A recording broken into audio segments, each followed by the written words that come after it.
Hola and hello travelers. Thanks for clicking on this video. For this video and the next several videos, I will call myself Miguel. After all, that's what my mother called me most of my life, so that name works for me. In this video, I will show you several sites, a few sites of Madrid, and then some food. Okay, a lot of food, and maybe some tips for travelers, which may or may not involve the sites or the food, but we will see. Enjoy, and the first place up we will visit is Plaza de España, which is rather representative of Spain because it has one of their heroes, Don Quixote. Here we are in Plaza de España, and we have there Cervantes. Cervantes is on his chair, and there in front of him is Don Quixote and Sancho Panza there by his side, his faithful sidekick. We'll get a little closer look at Sancho Panza. Now let's leave Plaza de España and head a little bit up this park here to Templo de Debod. Here we have something that is called the Templo de Debod. It looks like an Egyptian temple because it is. It was gifted to the Spanish by Egypt. It existed in a valley they were going to flood to make a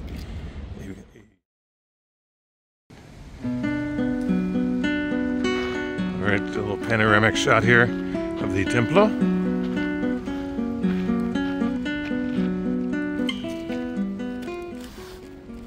Alright, let's head down to Plaza Mayor and chase our windmills. Just like 40 years ago, the first place we came was here. Puerto del Sol, and then this place. And in that corner over there is where I had my first bocadillo de calamares.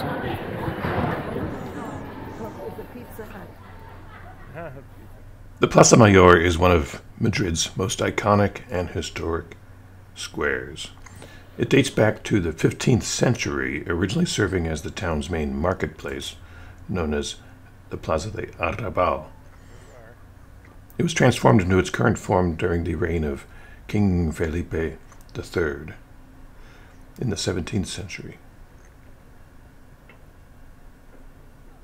It's home to many festivals, concerts, and a lot of tourists.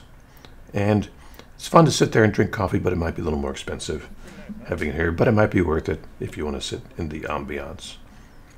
One Kia festival that I recall was with Andrew, a friend of mine, and we went to the Entierro de la Sardina here, which translates as the burial of the sardine. Well, we went to it and we have no idea, but there was a large sardine and they were doing something to it. So why? I don't know.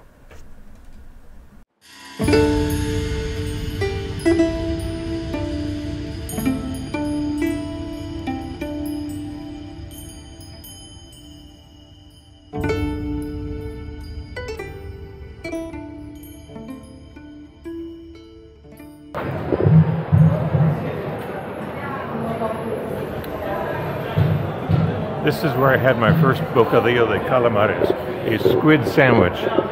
Yeah, I know it didn't sound very good then either, but it is really good.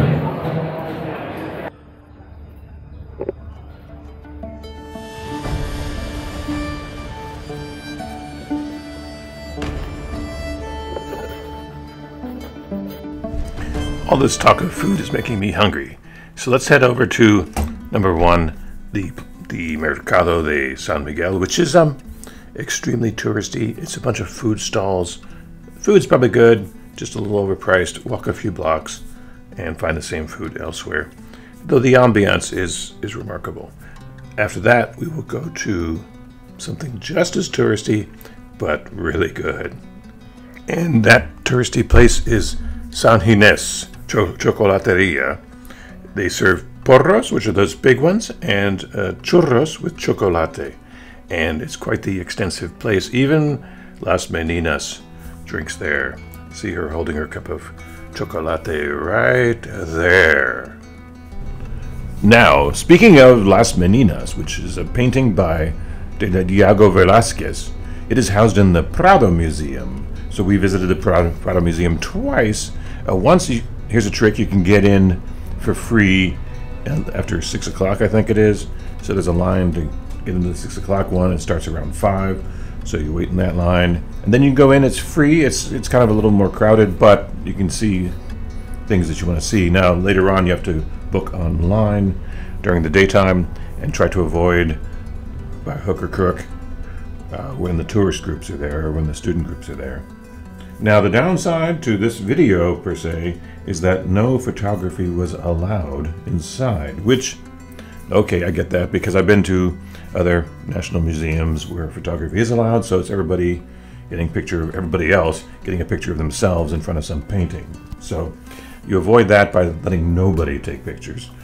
And that works, so we can all just enjoy the fabulous artistry of the painters and sculptors occasionally that are in the Prado, especially our favorites, Velázquez, Goya, Murillo, and a couple of others, Bosco they call him, who made this Garden of Paradise painting that is, if in his time, is quite remarkable.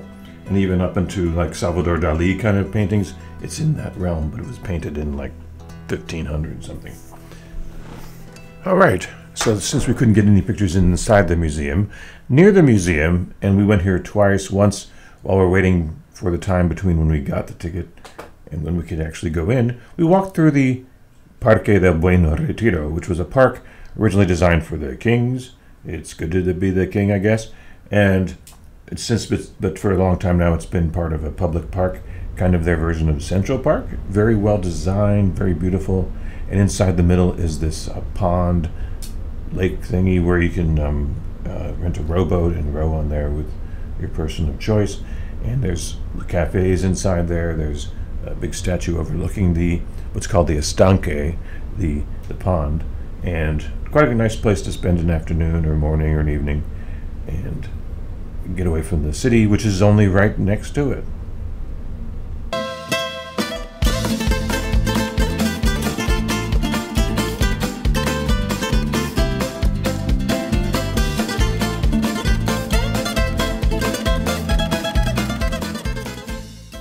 All right, I promised you a estanque, or reflecting pool, and I promised you remar, or rowboating, or rowing.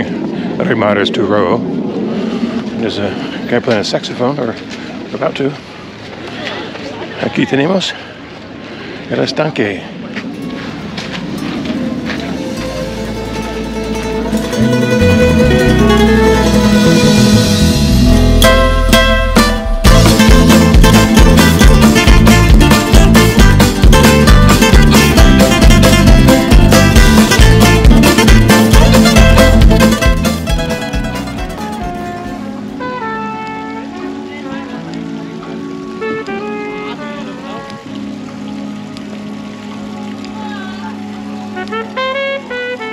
All right, exiting out the Parque del Retiro through one side, we see the Puerta de Alcalá. So from this angle, the Retiro is just to our left.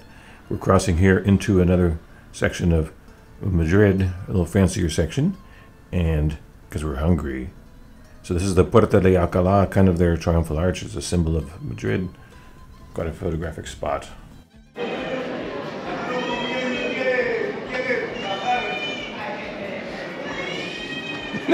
That would really freak me out if they moved.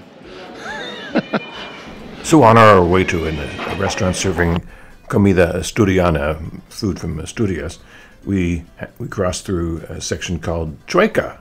So here's the metro stop for Chueca, and if you can tell, it's multicolored.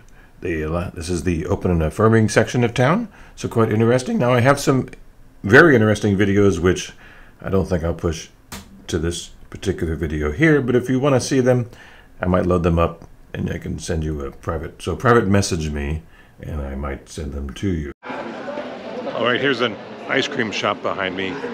I'm not going to get any because it says at the bottom it might be hard to get it in my mouth,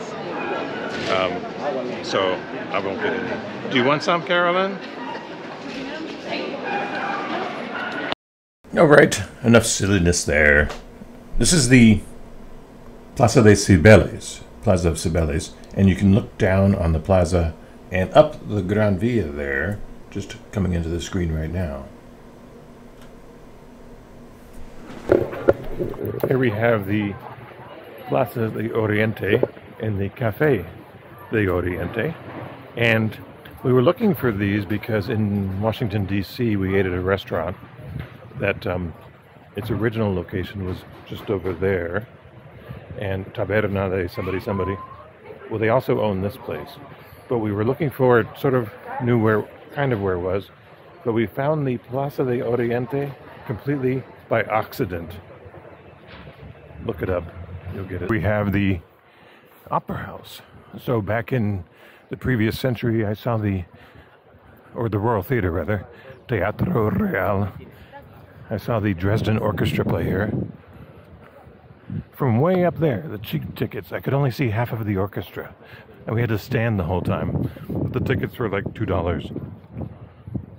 But opposite the Teatro Real, we have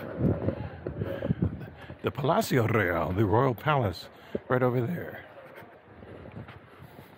And this is the Jardín del Oriente, the Eastern Garden.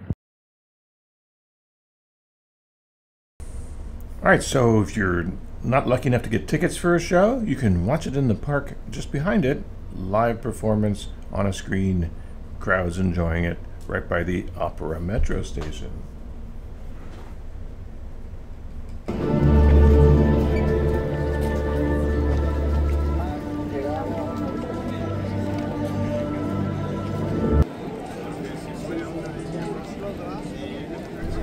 And if you want your own opera drama, go to the Puerta del Sol and the Tío Pepe sign.